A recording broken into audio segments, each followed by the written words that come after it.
Hello there lovely people, it's Alex from Nintendo Life here, and today we're going to do something that we haven't done in quite a long time. We're going to do a bit of an old unboxing.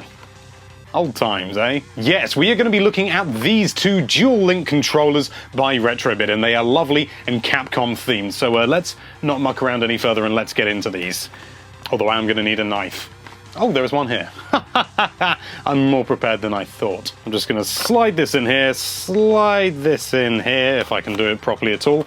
And let's crack this sucker open and see what's inside. I have not seen inside this yet, so I'm quite excited, although admittedly, I do know what's in it. And here we have the controller itself. This is the Ghosts and Goblins one, and ooh, it actually feels quite a bit heavier than I anticipated it would. From the photos, it looked a little bit light and flimsy, but no, that's rather lovely. And it's got the artwork on the front there, but the most important thing is this sucker right here. That is chunky, actually. That's really chunky.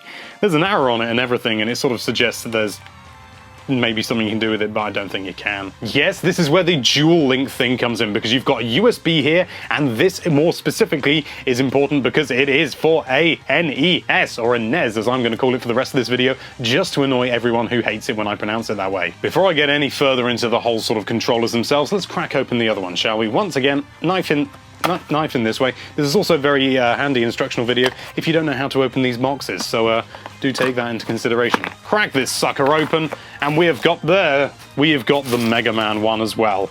And I must say, there's a bit of stuff on here. For anyone wondering, it was a bit of a sticker. I think it was from one of these things on the back. There is a nice little touch on this controller because obviously it's trying to emulate a NES pad, that's what it's designed to be used with, and also USB, but it's fairly limiting in terms of USB because you've only got 4 buttons and a D-pad. But what is nice is that they've offset the A and B buttons a little bit, unlike the original controller, which was just straight across like that. So that's nice, it's a little bit more ergonomic.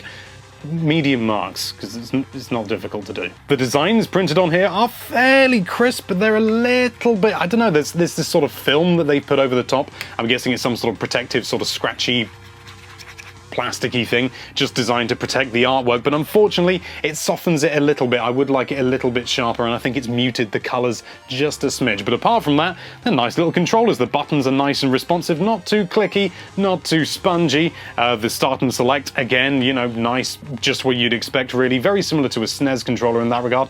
The only thing is the D-pad is a little bit mushy, more so on this one than this one, so it may be just a subtle manufacturing difference, but I don't know for sure. But you know, in fact, no, this one is really not as good. There is quite a bit of difference in there. You know what? I think I should open it up. Spring! Full disclaimer, I was not originally planning to do this. The only reason I'm doing this is because I've got a feeling that it's possible that the silicon little thing underneath the D-pad, I don't know what it's called actually, it's possible that that's been misaligned slightly in manufacturing. It's just sort of slipped out of place, and as such it's just a case of moving it back into place. But it does feel like there's some, you know, there's more resistance in this one than there is in the other one, so I'm a little bit perturbed, and I wonder if that's the case. Well, talk about a simple PCB. I can only see the back of it, but good lord, that is basic. Then again, this is a very sort of simple controller design, so I'm not terribly surprised, to be honest with you. Okay, you are a different size screw, so you go over. In fact, I'll put you in there. Marvellous. Okay, so let's just see underneath here. Unfortunately, no, it looks like it's not misaligned at all. So that is a bit disappointing. I will see now. I'll pop this back in. Bear with me a moment. I'm going to see whether maybe just opening it up has freed it a bit. It's really weird, but the Mega Man one, although I really do prefer the design just because it's a little bit more sort of simple and obvious and a little less busy than the Ghost and Goblins one.